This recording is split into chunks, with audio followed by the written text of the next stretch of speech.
Здравствуйте, мои дорогие зрители, с вами Школа Рукоделия и я Вика. Сегодня я покажу вам, как вязать полую резинку, вернее планку полой резинкой уже потом по факту, то есть не цельно вязаная, а потом привязанная, не пришита, а привязана. Вот полой резиночкой, популярная, известная, всеми любимая планочка. У нас фрагмент нового совместника. Вот там мы вяжем с новым инструктором, с Инессой, вот такую вот кофточку. Он у нас такой комбо, то есть кто-то вяжет кофточку с запахом, кто-то вяжет кардиганчик с своеобразным вырезом.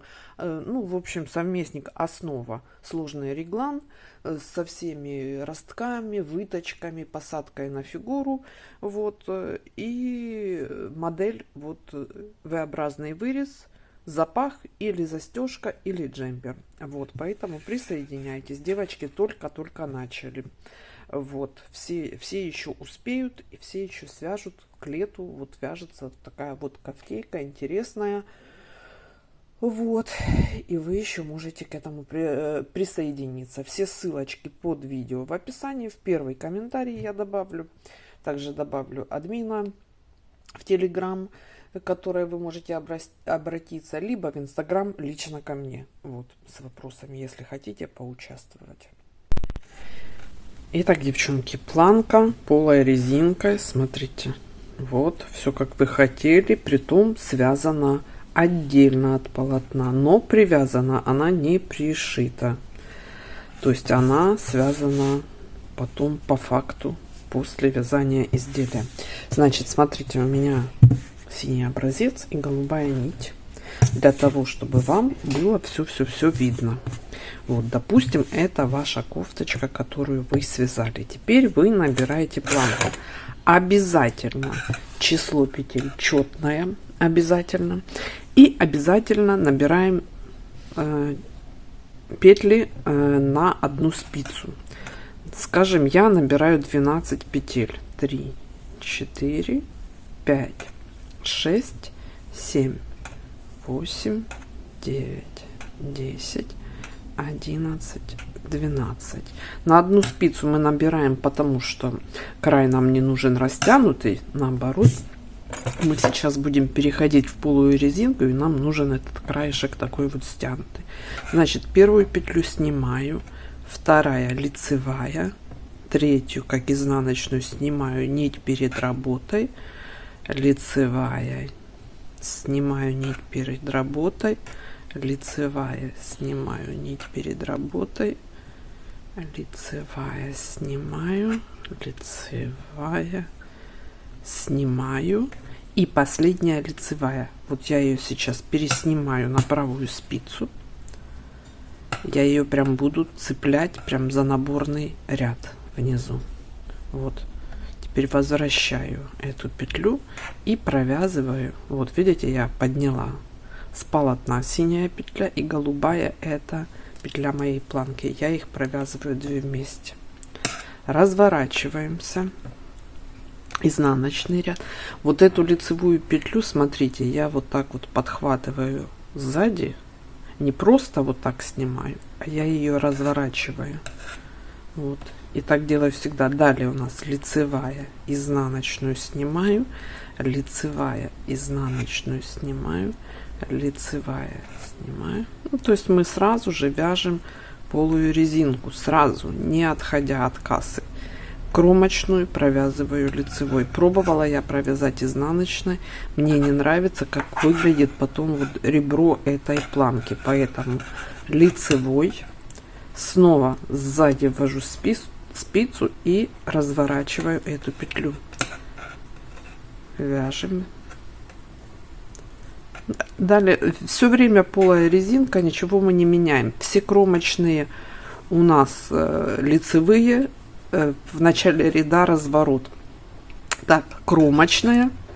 Теперь я поднимаю кромочную петлю основного полотна, возвращаю и провязываю их 2 вместе лицевой. Снова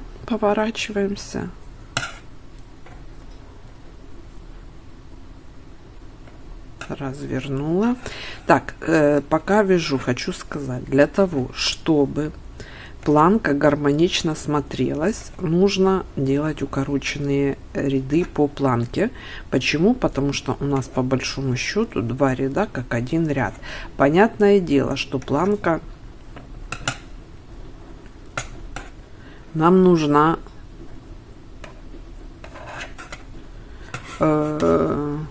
чуть стянутая, но не как бы не настолько сильно, вот немножечко. Поэтому, ну, как у нас получится, если бы мы вязали за каждую кромочную. Поэтому нам нужно смотреть вот этот вот интервал укороченного ряда. Сейчас я покажу. Вот видите, уже чуть-чуть у меня как бы идет вверх, но еще здесь я провяжу, присоединю. Вот здесь вот у меня спицы были тоньше, чем основное полотно. И я делала развороты через 4 ряда. То есть каждый 5-6 ряд у меня был укорочен, ну, разворотом. Сейчас покажу, что я имею в виду. Здесь я просто пока визуально вижу, что это будет 6-7 ряд. 7-8, вернее. Вот я сейчас провязала 6 рядов, да, 3 раза я присоединила. Теперь смотрите, что я делаю.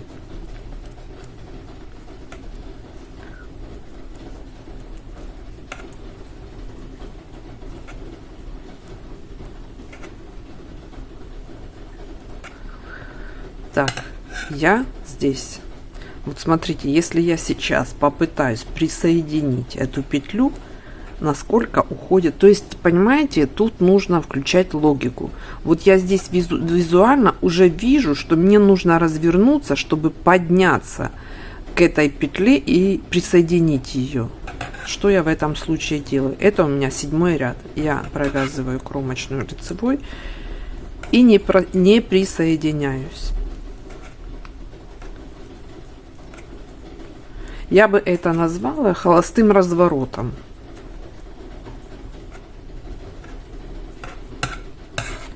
Вот.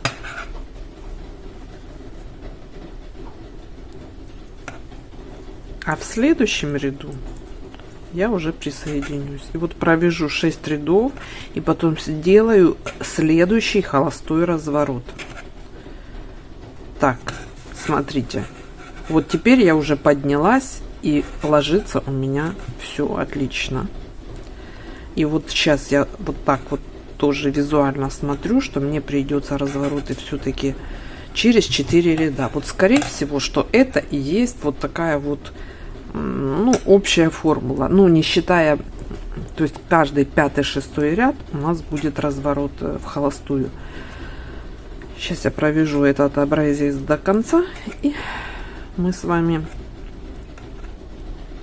либо убедимся в этом, либо опровергнем. Все-таки я там вязала так, ну, на тех образцах, и здесь, я думаю, точно так же у нас все получится.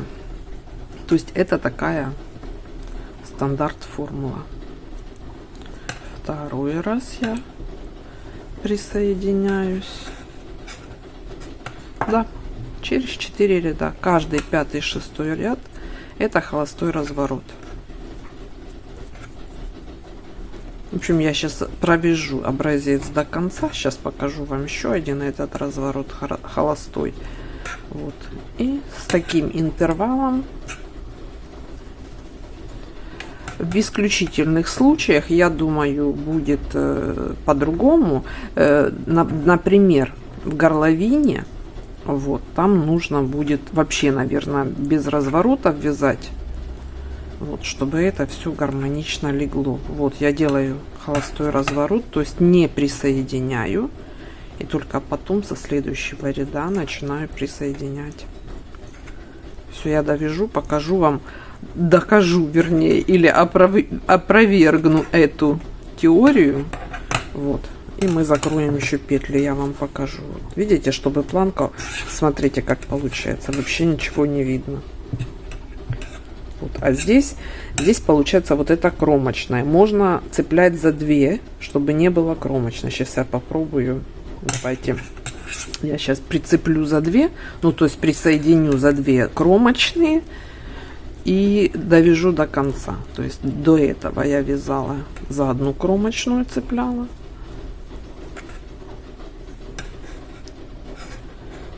Сейчас попробую за 2. Вот так вот. Чтобы не было вот этой вот полосочки на изнанке. Вот этой вот.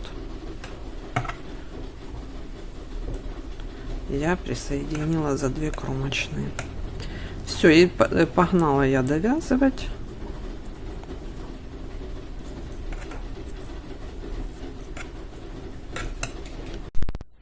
Итак, смотрите, что я вам скажу. Значит, видите, я вот здесь вот присоединяла за 2 кромочные и отказалась от этой затеи. Я вам сейчас покажу. Далее потом за 1. Видите, как выглядит вот эта петля? Это ужас. Но правда, это без ВТО. ВТО немножечко исправит, я так думаю, но лучше не рисковать. Смотрите, еще один вариант есть. В полотне вязать кромочную лицевой, и тогда вы будете за этот зубчичек цеплять. Вот, если хотите, я сниму дополнительное видео и покажу, как цеплять за лицевую, чтобы не было как бы вот этого, вот этой полосочки. Ну, не думаю, что она вас должна смущать очень сильно. У меня она видна, потому что разные цвета. Если у вас будет однотонная, зато здесь красиво. Вот, значит, делаем выводы. Итак, в 5-6 у меня был холстой. Теперь я закрываю. Опять же, перевернула петлю. Закрываю я по 3 петли. Чтобы не растянуть эту планку, чтобы она была красивенькая.